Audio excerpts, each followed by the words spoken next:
Okay, we're live. All right, everyone. So this is a portion of the session. We'll talk about winter and some things that you may want to know about winter in Canada specifically. So this will be talking about the region of Canada of Kingston. Winter across Canada is very different. In BC, they often will have a winter that is along the coast is cooler with a lot of rain, but they may not get a lot of snow. Whereas in the interior of BC around the mountains, there will be a lot of snow. In Alberta, it's very flat, so they tend to have very cold winters, cold and dry winters, whereas Kingston is located on Lake Ontario. So our winters tend to be, we're never really sure what we're gonna get. So 3 years ago when I started at Queen's, it was minus 30 degrees on November 25th. I know because the picture popped up in my Facebook the other day. But this year it's been rather warm and we've had some nice weather. So we're never sure what we're going to get. So this is just something to give you an idea of what to expect. So Canadians love to talk about the winter. If you're coming to Canada and you want to strike up a conversation, talk about the weather, we have no problem in having a very long conversation. It is always the coldest winter, the wettest winter, the snowiest winter, or the warmest winter we've ever seen. Even though last year could have been exactly the same. We have a very short-term memory for our weather seasons. So our first thing that we have a little video for you. So what is winter really like? Well, in my opinion, winter is beautiful. It is, the snow turns the ground white, it's sunny, the air is what I would call is crisp. So it's not heavy, it's just you walk outside, it's like you're taking a fresh breath of air. The temperatures will range from about 12 degrees to 2 degrees, but can often drop to minus 20. Now the minus 20s tend to be in January and February, which are our coldest months, but we have seen different times of year where it will get colder. Typically it is colder in the evening and overnight than it is during the day. But the important thing is to embrace your inner puppy. So just so you know, and everyone in Quick knows this is my puppy, Ozzy. And this was the very first time that he ever saw snow last year. And it was just a little bit, but he had a lot of fun and I had a lot of fun with him, throwing snowballs for him to chase. He couldn't stay out very long though, because he was just a puppy. So some things that you're going to want to know in terms that you're going to probably hear in Canada that you may not be used to are things like hypothermia. So hypothermia will be spoken about for people it's around how we dress for winter. So if our body temperature gets too cold, it can actually impact our ability for our body to function. And that's known as the starting of hypothermia. So there's different ranges, but often it's related to being outside for too long and not being properly dressed. So it's always important to ensure that we are protecting our extremities mostly because they are the most susceptible to things, and to get inside if it's really cold out. Wind chill is another thing that you may hear about. So wind chill actually is something that I've been told by other students and friends who live outside of Canada that they didn't really hear about until they came to Canada. And it's something that we refer to as how it actually impacts the temperature here. So wind chill is where basically it's windy and that wind will take the warm air off your skin. So our bodies produce a little layer of warm air around our skin to help keep us warm, but the wind chill will come and take that away. So it actually makes it feel like it's colder out. Frostbite is also a concern, mostly for extremities, but if you're dressed properly, you shouldn't have any problem with this. Basically, it's when we start to feel the tingling in like our ears or our fingers or our toes, that's usually our first indication that we probably need to get warmed up a little bit because our body is starting to react to the cold. This can happen at different stages for different people. So some people can feel cold very quickly. Other people won't experience the cold in quite the same way. But as I said, if you're wearing the proper clothing, there is no problem with being outside for extended periods of time.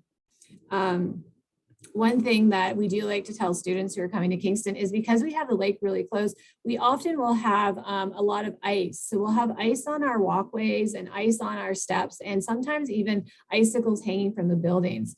And these can be dangerous if it starts to warm up, because then they start to fall. So when you're walking, you want to be aware of your surroundings. So you may not be wanting to walk, under a building that has a lot of icicles on it, because they could start to fall and they can be very dangerous. And then you do want to be sure you're wearing proper shoes in case there is some ice on the sidewalk. So if you have those leather soled shoes that you love, not a good choice. They are a surefire way to feel like you're walking on skates on our walkways. It's very important to check the temperature before you leave the house, but the most important thing is to look at the feels like temperature. So that picture was taken 3 days ago. It was 5 degrees out, except it felt like 1 degree. So you dress very differently for the temperature it says it is, as opposed to the temperature it feels like. So always dress for the temperature it feels like, because it often will feel colder. Basically, on very cold days, if you look in the mirror and you look like this child who was probably dressed in the 80s by his parents, you're probably going to be warm enough. I can tell you that that scarf around the face is something we definitely all experienced, where our mothers would tie a scarf around our face and send us outside into the cold and tell us to stay out there for a while. But we were always dressed very warmly. So this is just a fun picture to say winter's coming, get your winter clothes ready. So how you dress for the winter is very important, but it's also important to recognize that while it might be cold outside, our buildings are heated. So the buildings can be quite warm inside. So it's really good to dress in layers. So you'll have a number of layers that you can choose from. And the reason you want to dress in layers is because if it's really warm in the classroom, you can take a layer off. You may want to have a t-shirt and a cardigan or a sweater on, because if it gets really hot, you can take that sweater off. You will not typically wear your winter coat in a classroom. You may not need to. Now, some rooms can be a little bit chilly, so you may, but typically you wouldn't wear your winter coat in a classroom. You will carry it with you throughout the day, though. You also want to look for waterproof outerwear and windproof if possible, because the wind can be quite strong, and we are by the lake, so it's always a damp wind. So it's nice to have that type of thing around. You're going to want to cover your hands, your feet, and your neck, and your sometimes around your cheeks, because the wind can be quite cold, and that is where you notice it. So it's always good to have lots of clothing. I will let you know that if you are going to be in Canada, or you're going in a colder country, pieces of winter clothing are investments. They shouldn't be seen as things that you will replace every year or every 2 years. When you're shopping for winter clothing, especially for people that are around who are going to be in Canada for a while, you should be shopping for things that you can keep for the next 5 to 10 years, because they really are investment pieces. For example, I have a winter coat that I wear and continue to wear, and it's in great shape. And I've had it for 15 years because there's nothing wrong with it. It's a little out of style, but it keeps me really warm. So even though the price was a little concerning when I purchased it, I have to always remember that I do keep my winter clothing for a long time. So it is an investment piece. So when we're talking about layers, as I said, we already talked about dressing in layers. So there are 3 basic layers that you'll have: the base layer, insulation, and shells. So the base layer would be things like t-shirts. If you're going to be outside for extended period of time, it may be things that are known as thermals or long underwear, and they would be close to the body.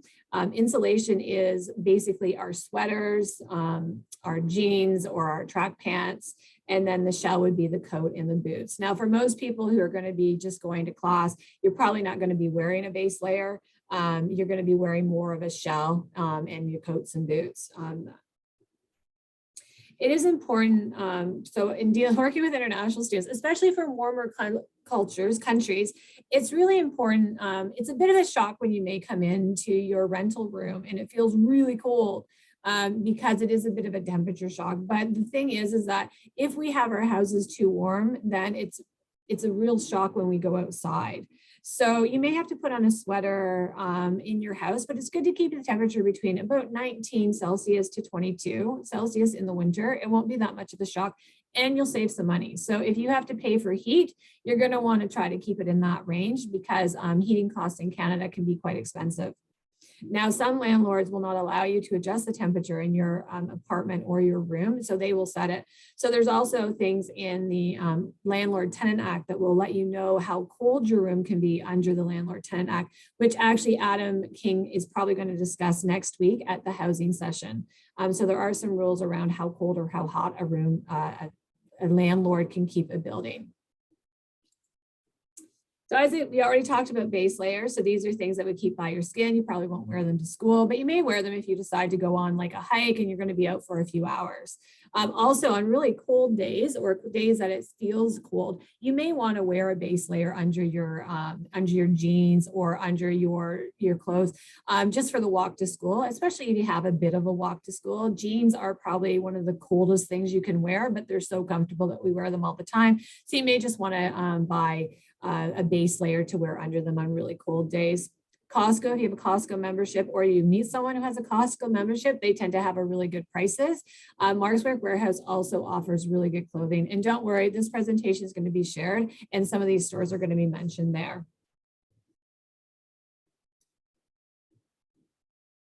So I am a person whose feet are always cold. Doesn't matter what happens. So I will tell you, you want to be sure your feet are warm in winter because the minute your feet get cold, your entire body is cold. So that means you're going to want to pick socks that may be made for winter. So they're probably not going to be the cotton athletic socks that you wear most of the time. They may be a wool-based sock that you can wear inside your winter boots. You may find that your winter boots are fine with just cotton socks. Sometimes it's nice to bring another pair of socks with you just in case. Sometimes some people, when their feet get cold, their feet may sweat, what makes them more cold, but as soon as you change your socks, it makes you feel better. If you are outside for extended period of time, you probably are going to want to have a thicker sock. And extra layers of cotton socks do not work. So cotton is not a fabric that helps to retain heat. Wool and fleece and those type of things, those are fabrics that help to retain heat and keep us warm. Cotton is one of those things that it helps to keep us cool, which is not necessarily what we want in winter. I already talked about this slide, but just to let you know, again, sweaters tend to be insulating layers. You may wear a turtleneck and a sweater. You may choose wool sweaters. If you have any wool sweaters, they're great because they're often really easy. You don't have to wash them all the time. If you're looking for a nice hand knit wool sweater, I would say that some of the thrift shops or secondhand clothing shops in Kingston are great. You can usually find, they may not be the prettiest sweaters, but they can be the warmest sweaters. So coats are very important. And yes, we make our dogs wear coats too. So the picture of the dog is my dad's dog, Sterling, who comes with us whenever we go on our snowmobile or skidooing adventures. So we make sure that he's warm too. Actually, most of the time we make sure he's warmer than we are. So we may be a little, don't make sure we're dressed properly, or if we're cold, we're not too worried. We always make sure that he's really warm and he comes with a built-in fur coat, but he is older. So we do want to make sure he's warm and he loves the outdoors. So coats, as I said, winter coats are an investment. You should always treat these things like investment pieces. However, you can get some really nice winter coats for less money. And this season in January, when you're arriving, there'll be lots of sales on because in February, all of the summer clothing will arrive. So there'll be lots of stores who are wanting to get rid of their winter inventory. There may not be a lot of selection, but there'll be lots of really good deals. So when you're looking for a winter coat, you want to be sure that it will fit over a sweater and gives you a little bit of room. You can move in it freely. It has a hood and a collar.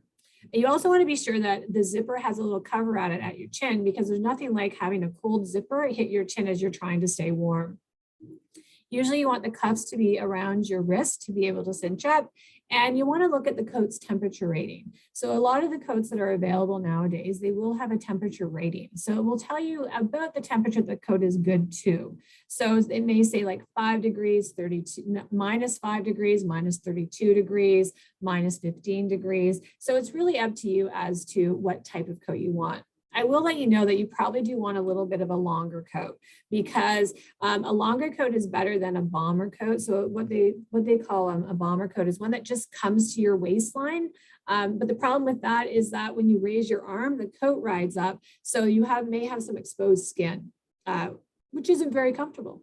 So you may want to be looking for coats that come down to, mid-thigh, or at least come down longer, that if you raise your hand, your arm, there's still good coverage. And also a longer coat, if you're waiting for the bus and you're sitting down, it allows you to sit without you sitting on the bench. It gives you some protection there. So it does allow you to sit on the bench without the bench coming in contact with your jeans or your pants that you're wearing. So it gives you a little bit more room and warmth that way. Those are just a couple of suggestions. A lot of times coats will have fur collars as basically they're just accessories or a fringe on it. The fur is it's just for show. It's actually not really useful for anything. A lot of people will just take that off because it is just for show. So it is not, most coats in Canada do not have real fur collars on them. So the fake fur just gets wet and matted, and a lot of people will just remove those.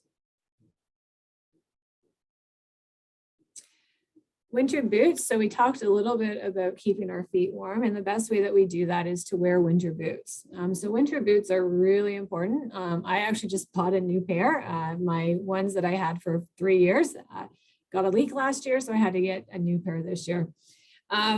Basically, you're looking for boots. Also, they'll have a temperature rating, but you want to be sure they have a good tread, usually a rubber tread. So they will be made with special rubber that doesn't become hard in the weather, so that they're able to give you some traction on ice. You want something that is waterproof if possible, or at least a portion of it is waterproof, because a lot of times what will happen is our sidewalks and roadways will have salt on them to melt the snow, but when snow melts, of course, it becomes water. So you may actually be walking through some slush. So you do want to have some waterproof components to it. It's not uncommon for people to own 2 to 3 pairs of winter boots. I think I'm up to 4 pairs. It's just because we wear them for different things. So, for those of us that are very active outside, as I mentioned, my family goes out and we go on snow machines. I have a pair for that, which are really big and waterproof, but very warm. And then there's my everyday pair, and then there's a dress up pair. But these boots tend to be 4 to 5 years old before I get rid of them. So just keep that in mind. You can also find really good winter boots that still have a lot of, they're still in really good shape at secondhand stores, because a lot of times people don't get rid of our winter clothing because there's something wrong with it. We get rid of it because we're bored of it. So a lot of times you'll go into a store and there's a perfectly good pair of winter boots that are in really great shape, and there's nothing wrong with them. You have no idea why somebody would get rid of them. And it was probably just they had it for a few years and they wanted to change. So the secondhand stores are great places to go to look for well-priced winter clothing. I will let you know that typically you will wear your winter boots all day because there isn't really a place for you to take them off and store them during the day unless you have a locker. So you do want to be sure that when you're wearing the boots that they are comfortable and you're able to walk in them. That's another reason how you stay kind of warm in class, is because your winter boots. And to give you an idea, classroom temperatures are not cold. It's just they're larger and they're in big buildings. So typically the temperature range would be in a classroom probably from about 19 degrees to about 22. So very similar to what you would keep your apartment at. They're very comfortable, as I said. There may be some classrooms that are really warm, and there may be some classrooms that feel a little bit cooler. So that's why you wear the layers. And then the last few pieces of winter clothing that you don't want to forget are your hats, your mittens, and your scarves. So while you have your base layer of your boots and your coat, you do also want to protect your fingers and your ears and the back of your neck. So a lot of times, you'll get a hat, scarves, mittens, or gloves. I will tell you that mittens are much warmer than gloves, but it's up to you to decide which one you like. The same with for really cold days, you're going to want mittens and gloves that are windproof. Knitted mittens don't tend to keep your hands as warm as the type that are being shown on the screen because the wind can go through the knit. So you do just want to keep an eye out for things that will stay warm. Okay. These things, again, you're going to be coming in January, December, maybe for some of you. A lot of sales start to take place then. So you'll find a lot of options available in the accessories. And accessories are really a spot where you can, you may have a plain old winter coat that isn't, you want maybe a little color, maybe to make it a little bit more your own. And it's through the accessories that you can do that. So, you can pick hats that you really like. There's tons of styles of different hats. Scarves come in multiple colors, multiple lengths, mittens come in multiple colors. So accessories are a place where you can really have some fun with some of your winter clothing. If you don't like hats, so I know some people can't wear hats, so they don't like hats, you do probably want to get ear coverings. So here they're called earmuffs, and they basically just cover your ears. They're not as good as hats because they don't, of course, help to keep the heat in, but that's where the hood of your coat could come in. So if you can't wear a hat, you can put up the hood of your coat, which does help with the with keeping the temperature in. Also, with the hood being waterproof, sometimes when it's snowing really hard or if we're getting freezing rain, which is exactly what it sounds like. It's rain, that's ice. Having a hood that you can put up that's waterproof helps to keep you warm and dry. So that's always important to remember.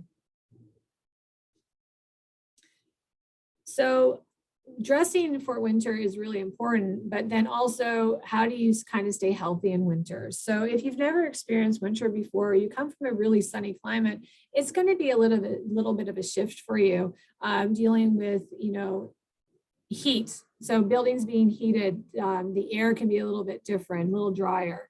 Eating healthy. We do have right now, we are going towards our least amount of sunshine days. That will change. I think it's on December 21st is the winter equinox, and then our days will start to get longer. But we do get about 8 hours, 6 to 8 hours of sun a day right now. So it can be a little difficult to get some vitamin D. So here are some tips for helping you to stay healthy during the winter. Remember to laugh, super important. Again, Canadians love, I won't say Canadians, I love to talk about the weather. I know lots of other people do, and it's always really cold or that, but we love memes, and we love memes that make fun of us and make fun of our winter. So if you need a laugh, you can just look at some memes. These are some of my favorite ones. And these are actual pictures of some snowstorms, maybe in Canada or outside. In the East Coast, they had to go looking for their cars a few years ago because they got so much snow. You may have seen it in the news last year. I think it was in 2 years ago in Newfoundland where they were digging out and people had to go find their cars. A flat tire in Canada, so a sled dog, that needs a bit of a break. If you are going to be here and you're interested, there are some opportunities for you to go and try to go on with a sled dog team in different parts of Ontario, usually closer to the up north or cottage country. Meanwhile, in Canada, you know what? Nothing stops us from getting to our Tim Hortons. In case you were wondering what a snow machine was, when I say a snow machine or a skidoo, those are snow machines and skidoos. And yes, you will see them in Tim Hortons parking lots, not typically in Kingston or a city, but if you're driving outside of the city in smaller towns, you could see a snow machine in a parking lot. I have never done that. I know others who have. Somewhere near you, a Canadian wears shorts. I would like to say that we don't wear shorts in the winter, but I have seen people where it's like -20 and they're wearing shorts. I have no idea why. And then for the Game of Thrones fans out there, winter is coming. Well, in Canada, winter is always coming. And then, of course, snow is treated differently around the world. This was a funny meme from a few years ago where basically different places had some snow and they were just kind of comparing it. So in Canada, complete whiteout conditions. Oh, spring is coming. Again, you just have to keep laughing.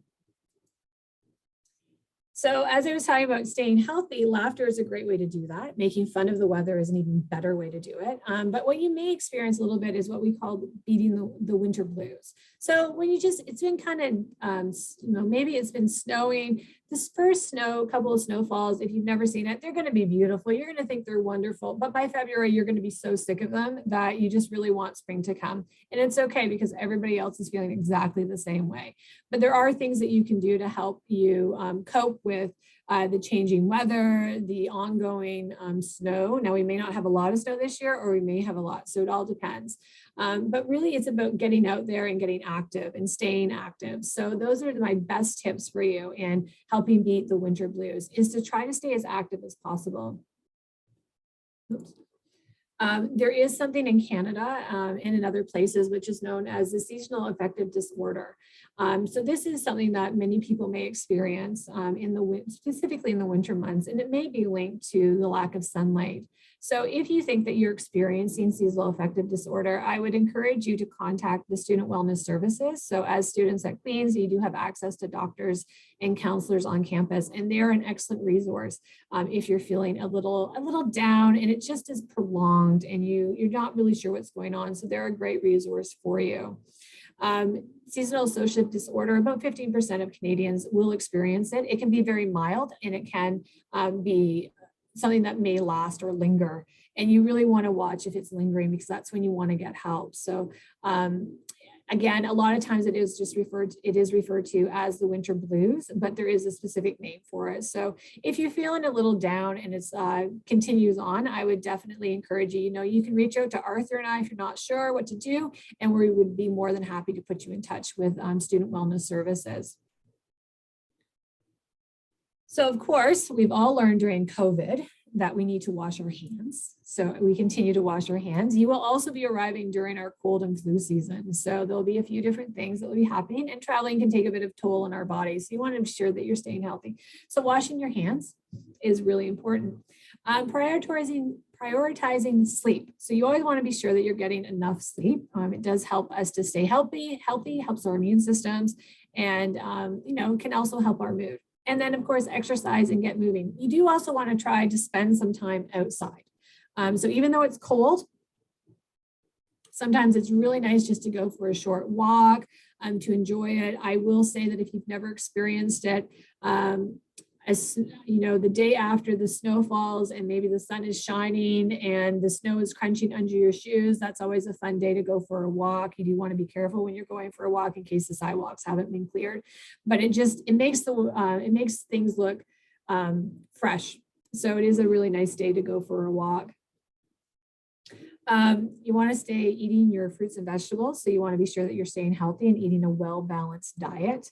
If you need some help with that, because things may be more expensive in Canada, or you can't find some of the foods you're looking for, there is some help through Student Wellness Services, and also Hospitality Services has a dietitian on staff who can talk to students about making healthy food choices.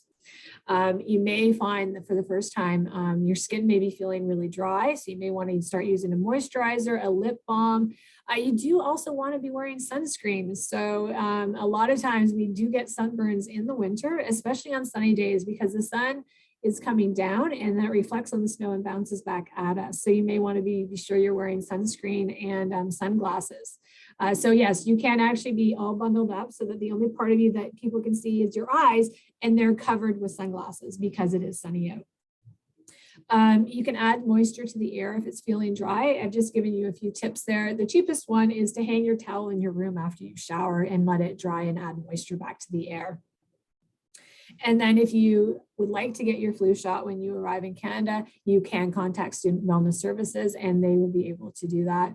You will have access to UHIP, which they'll ask you for the card, but the UHIP information session isn't until later in December, so I'm not going to start that yet. But there will be a session on health insurance in Canada if you're interested in the next couple of weeks. Again, we, spend time with your friends, manage your workload. Student Academic Success Services does a lot of different sessions to help with time management, how to study, how to, smart studying skills so that you're able to maybe have some more time to do the things that you really like. And you may want to try to do some crafts or, just some fun hobbying. And of course, you can always access the ARC, which is the Athletic and Recreation Center, where you can use the fitness facilities there as a student. As I said, try to get outside as much as you can.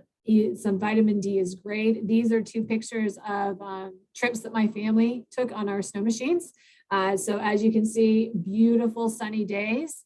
It was very nice to be out. So, just try to find opportunities where you can be outside. And if you can't go outside, maybe you want to study, move your desk so it's in front of the window, or move a chair in front of a window, or just sit someplace where there is some sunlight. You're welcome to come to Quick. You may have seen on our Instagram post where our hall is all glass windows. It is warm in the winter. So you could come here and study, and you're getting some vitamin D that way, and some sunlight by having the comforts of, being able to see the beautiful snow and sunlight, but not having to be outside. And then there's lots of things to do around Kingston in the winter too. So there is outdoor skating at City Hall, which one of the pictures is. And then there are Queen's events that are taking place. So lots of different departments will be running events over the winter, including Quick. We have a couple of events that will actually be happening over the university closure. So if you're in Canada or you want to join, there's one that's going to be online that you're welcome to join. And then there's one that's going to be in person. And then lots of opportunities through to get involved and get active and meet other people. So I always feel there's always something happening. And sometimes it's fun just to go to a local coffee shop and sit by a window and watch the people skate. So City Hall has some coffee shops around it where sometimes people are skating. It's really nice. And it's nice to sit and watch them, especially sometimes the young kids that are just flying by all of the adults because they have no fear. So again, we just going back to the tips that I've already shared, get your sunlight, get some vitamin D, do some physical activity outside if you can, even for a couple minutes, and then laugh and of course dress warmly. So that is the formal presentation on winter. And as I said, this PDF will be shared on the Quick website.